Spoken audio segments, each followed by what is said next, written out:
CTV Edmonton, local breaking news with Miriam Valdez-Carletti. Good evening. Alberta separatists say they've gathered more than 300,000 signatures supporting a referendum on separation. Those behind the movement delivered the signatures to the Elections Alberta office today. It comes amid a court challenge by Alberta First Nations and controversy over an elector list breach used by separatist group the Centurion Project. CTV's Nicole Weisberg reports. To send a strong message to Ottawa that Alberta is leaving Canada. Jubilation outside the Elections Alberta office in Edmonton. After 4 months of gathering signatures, separatists say they surpassed the threshold required for government action. 301,450 signatures. This is our last hope. Leanne Hube-Shorlin drove in from Drayton Valley, where she's been helping to collect signatures. She says she firmly supports Alberta becoming an independent nation. Even if, let's say, we were to get a Conservative government in Ottawa for 4 years, a lot of people on the East Coast don't represent us here, and we are just unfairly represented at the end of the day. Under the Citizen Initiative process, Elections Alberta must now verify the delivered signatures.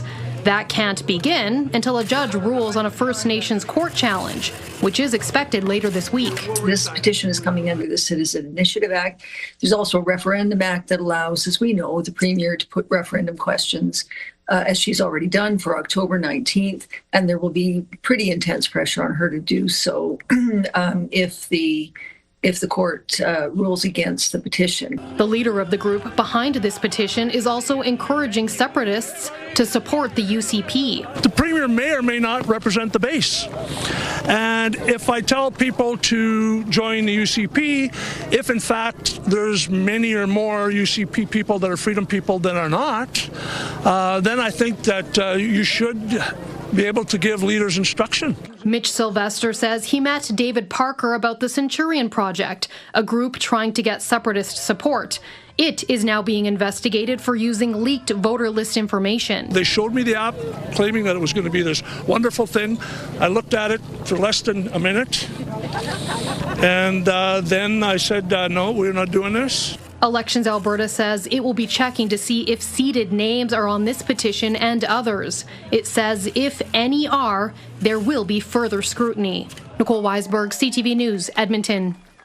Alberta's Justice Minister is addressing concerns the leak of the electors list could put people fleeing domestic violence in danger.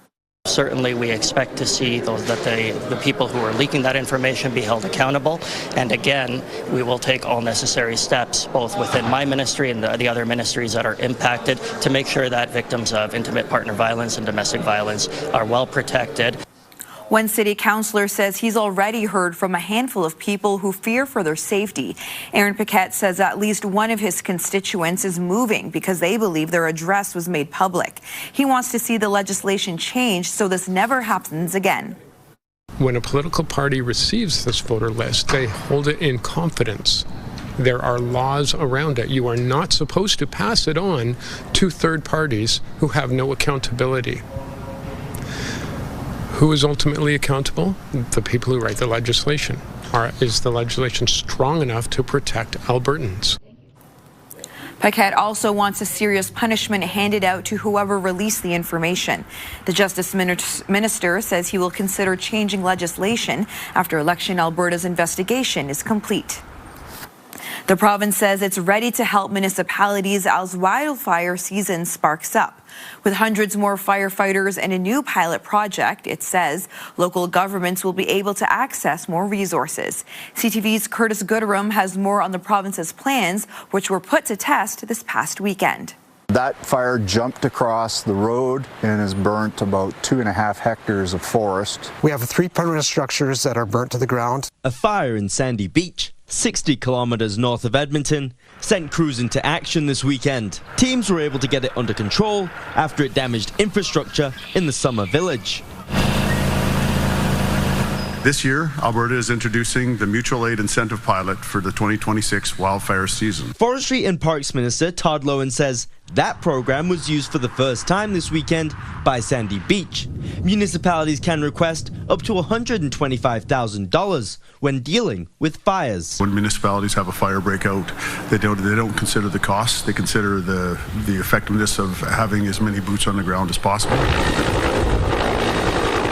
To further help firefighting efforts this season, the province says it's hired more than 550 seasonal firefighters with the possibility of contracting more. It's also secured a new contract to buy 5 new water bombers. Right now, the province owns 4 and contracts out 14. These tools enhance the overall wildfire response by improving safety, effectiveness, and coordination between air and ground crews. The province says this weekend was not an anomaly for fires, with more expected as temperatures heat up. We'll probably continue to see these grass fires that are getting out of control continue over the next few weeks. While the emergency alert for Sandy Beach has been lifted, a fire ban is still in place. It didn't take much to set that fire off. From Sturgeon County, Curtis Goodrum, CTV News. The Horse River Wildfire, the Beast, or simply the Fort McMurray fire, whatever you call it, the flames that hit the northern Alberta community 10 years ago amounted to the most expensive natural disaster in Canadian history. In part 1 of Fort McMurray, a decade after disaster, our Jeremy Thompson reminds us what it was like for the people fleeing their homes and how the city has changed in the years since.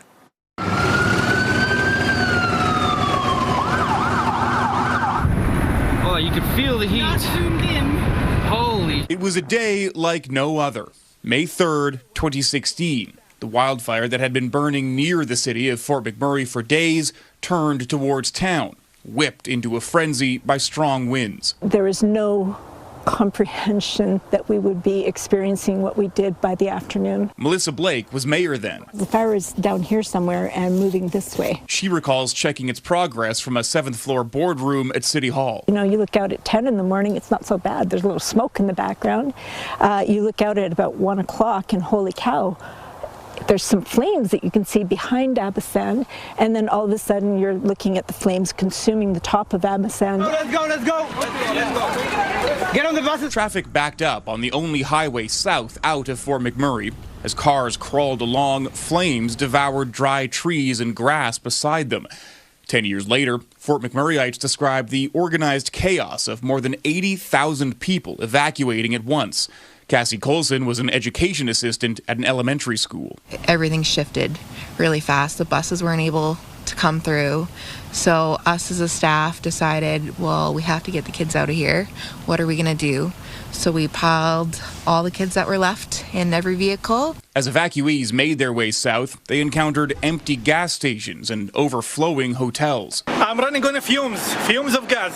No single any drop in the tank. The fire forced many others north to oil sands camps, including Mayor Blake. She remembers being flown out of there days later, along with her neighbors and all their pets. I think it was the Suncor contracted WestJet planes that took us all out. There was no restriction on the animals, the big dogs, little cats, fish, it didn't matter. You could get on board that WestJet plane and they were going to take you somewhere. For the better part of a month, cities and towns across Alberta welcomed and supported evacuees with supplies and kind gestures. Some kids finished their school year in Edmonton classrooms. I used to go to St. Anne, which I got evacuated from it. So right now, today's my first day, so I was teaching a class a bit about some of the stuff I learned at St. Anne. Some people, like Justin Brandt, left the province as they waited for re-entry. A lot of people went back to where they're from, Newfoundland, Ontario, New Brunswick, Quebec. I heard of people going all over. As the weeks dragged on, cleanup crews took on the tall task of making Fort McMurray fit to live in again. Mayor Blake says calls to city staff became hostile as evacuees demanded information they didn't have or couldn't share. We were getting a lot of pressure and negative feedback saying, let us in, let us in, let us in. And we simply couldn't. Like I was looking literally at power lines that were snapping, crackling, and popping, and it just wasn't safe to bring people back. Fire crews managed to save roughly 90% of the city, including major municipal infrastructure like the water treatment plant, hospital, and schools. The fire fire destroyed more than 2,400 structures, mostly homes. The damage was concentrated in a few neighborhoods. Abasand lost more than 1,100 homes. Beacon Hill, nearly 500, roughly 80% of that community. Thickwood and Timberley ignited when ashes jumped the Athabasca River. Most of the Waterways neighborhood was also destroyed. When you're used to coming into a community and seeing, if you want to call it a skyline of residential homes, that is no longer a skyline, and it's literally flattened. Irv Hyde had just retired from the Fort McMurray RCMP when the fire hit. He joined the international humanitarian group Team Rubicon, which formed its Canadian chapter in response to the Fort McMurray fire. Once evacuees had been through the highs and lows of returning home, Team Rubicon helped people safely sift through the debris. We found wedding rings, we found war medals, sports award things, toys. The majority of people just couldn't move on until they actually physically saw what they saw, and we help facilitate that. Over the past decade, Beacon Hill has been mostly rebuilt. Almost every home still looks new. Gaps still remain where houses used to be. The local paper reported more than 80% of properties lost in the fire citywide had been rebuilt by 2022. There's still people fighting insurance companies and builders and stuff like that to this day. But everybody, a lot of the people have come back, and a lot of people say there's no place they'd rather be, too. A decade after disaster, the oil sands boom has slowed, but present Mayor Sandy Bowman says McMurray's population has grown with the rest of Alberta. The camp population went down by 11%, and the permanent population went up by about the same amount. While it's basically back to business as usual, the emotional toll from the fire is less tangible. Local social agencies have concerns about mental health and rising rates of domestic violence, divorce, and addictions. Long-term health impacts to first responders are also uncertain. Even though the stickers are faded and peeling, Mayor Bowman believes his community is still Fort Mac strong. People that are here are proud of this community and stand up for each other. And I think everyone worked together to build it back up. It's a sentiment that's part of Fort McMurray's fabric, even as its people continue to support each other through a steady stream of emergencies. There's no place like it. Like seeing what happened on the highway, and now with the flood possibly happening again, there's no place like Fort McMurray. The fire, dubbed The Beast, was a reality check and turning point for wildland firefighting in Alberta. We'll have more on the decade of adjustments fire experts have made in Part 2. Reporting from Fort McMurray, Jeremy Thompson, CTV News. The province says it's moving closer to expanding the Strathcona Community Hospital. The province is spending $2 million to examine how much it would cost to expand the Sherwood Park Hospital that was built in 2014. The report will be submitted to the Treasury Board for 2027 budget deliberations. Area MLA Nate Gubish says his constituents tell him they want a full hospital. It's currently limited in the services it can provide. We've got an outstanding team and an outstanding facility that goes above and beyond to serve our community. But the fact remains that we do not currently have acute care overnight capacity, and we do not currently have surgical capacity. The province says this expansion would add up to 120 inpatient beds and more operating rooms, allowing for thousands more surgeries annually. A historic $93.5 million donation has been made to the University of Alberta for research on women and children's health. The money will be used over the next 10 years. It will help fund research on women with polycystic ovarian syndrome and to help reduce children's pain and distress in hospitals. The donation came from the Stollery Children's Hospital Foundation and the Alberta Women's Health Foundation. The Stollery says the donation and resulting research will help attract world-class doctors to Edmonton. Talent follows talent, and we know that. It's important to invest in research, make sure they have the dollars to conduct it. So we're super excited about the power of this investment and what it's going to mean to children's health. Since 2006, the two organizations have donated $112 million to support the U of A's Women and Children's Healthcare Institute. Coming up next, the future of the Oilers roster post-playoffs. And also just ahead, reinventing the potential for old big box retailers. I was actually thinking this would be cool if it was a condo building. Good evening, folks. After a warm weekend, temperatures dropped a little bit today. 13 degrees for a daytime high in Edmonton and gusty, just like it was Sunday. Look at these temperatures, though, in the east and northeast. Everybody's going to be a little bit warmer tomorrow, and the wind should die down. We'll talk more about that in just a few minutes.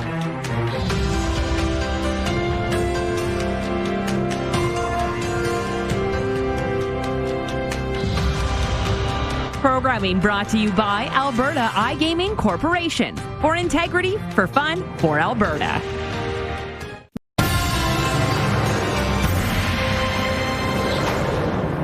The Sexual Assault Centre of Edmonton is starting a new public education and fundraising effort. The centre says it needs to raise money to meet the growing demand for survivor supports. People can buy or sponsor a teddy bear with a teal ribbon. The color represents support for victims of sexual violence.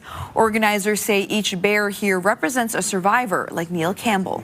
Hopefully, once again, this will inspire people to see that these children did not ask for this to happen to them. We owe it to them to help them, support them, and believe them.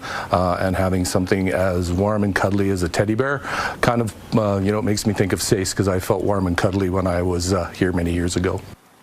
The campaign runs through May and June. Major changes could be coming for the Edmonton Oilers this summer after a first-round playoff exit. The organization as a whole is taking a step back, and that starts with me. Starts with Leon. We all can be better, and we all need to be better. I think our group took a step back, and I think the same thing about our coaching, about our management. Like, I think the whole organization, we took a step back, and that needs to be fixed. The team's two biggest stars say the organization needs to improve in a hurry. General Manager Stan Bowman says every job will be assessed, including coaching and his own. When you don't have success, I think you have to kind of evaluate everything. So that goes for, my staff, coaching staff, players.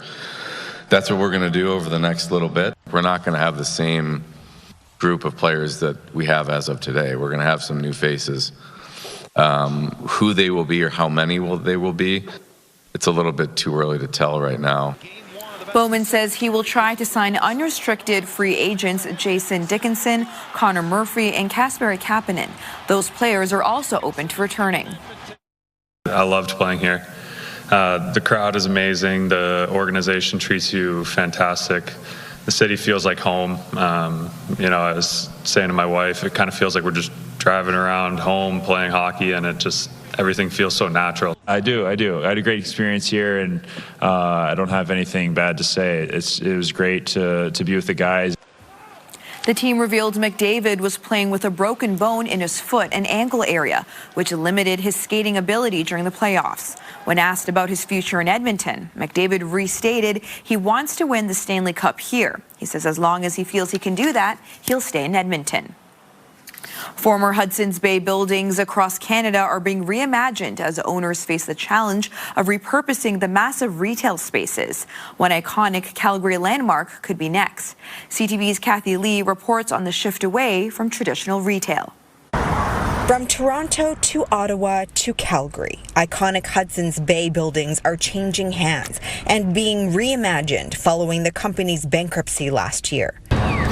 This one on Stephen Avenue in Calgary is set to be turned into residential units after locally based Astra Real Estate signed a deal to buy it. It might make it a lot more busy with all the people. I was actually thinking this would be cool if it was a condo building. One realtor says the downtown location makes it ideal for housing, but only if the conditions are right. If you can do something that offers a unique aspect and it's priced affordably, that's kind of the winning combination. A retail analyst says with Calgary's growing population, turning this former Bay building into condos could be a strong opportunity.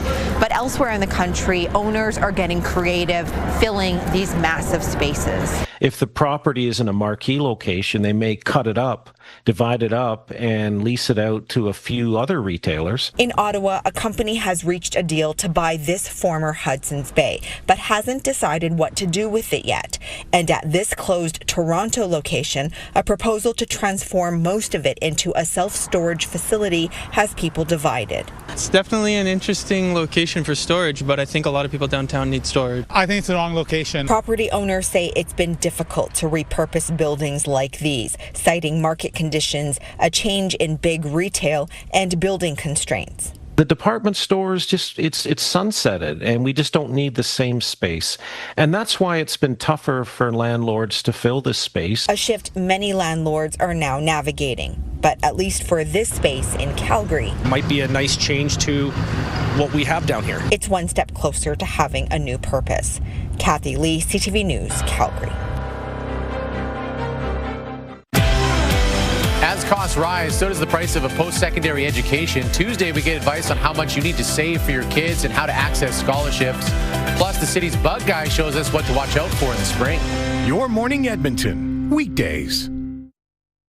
Programming brought to you by James H. Brown Injury Lawyers, the heavy hitters of injury law. Welcome back. Couple of degrees below average for the high and the low today. I think we're going to start tomorrow around the freezing mark once again and get to about 13 or 14 for a daytime high. You've got some cooler air off to the east, warmer air with this upper ridge off to the west. And today, again tomorrow, we've been locked into this cool northwesterly flow. That had temperatures, as we showed you earlier in the newscast, in the 2 to 5 degree range for daytime highs across the northeast.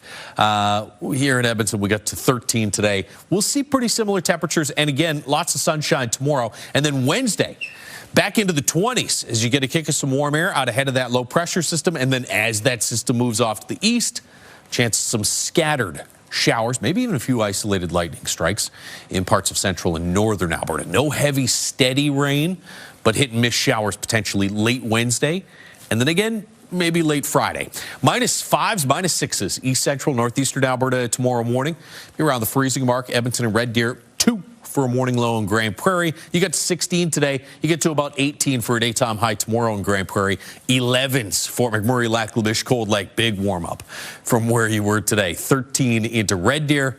Still stuck in single digits, it looks like, for Lloydminster, Coronation, but at the other end of the province, 10 degrees warmer, 18 degrees in Jasper. Here in Edmonton, cool tomorrow morning and again Wednesday morning, but you can see temperatures are around 14 tomorrow, pretty close to average. Back into the low 20s for Wednesday, Thursday, Friday, and probably a little gusty again on Wednesday. Winds should be 10 to 20 kilometers per hour tomorrow. We'll get 20 gusting to around 40 on Wednesday. 22 Friday with another chance of some late day showers. And then again, Monday of next week could see some scattered showers late in the day. Most of those daytime highs after tomorrow are above average. And Mother's Day, one of the warmest days in the next week and a half, in the mid-20s. That is your forecast. A senior in Edmonton accomplished his dream goal over the weekend. At almost 90 years old, he's the oldest person to take the stage as a Ukrainian dancer with Shumka. CTV's Amanda Anderson was there for his performance. And polka, and polka. With moves like these, you'd never know Victor Melik is about to turn 90. I think it's just remarkable. It warms my heart so much. It brings me such happiness to see him there.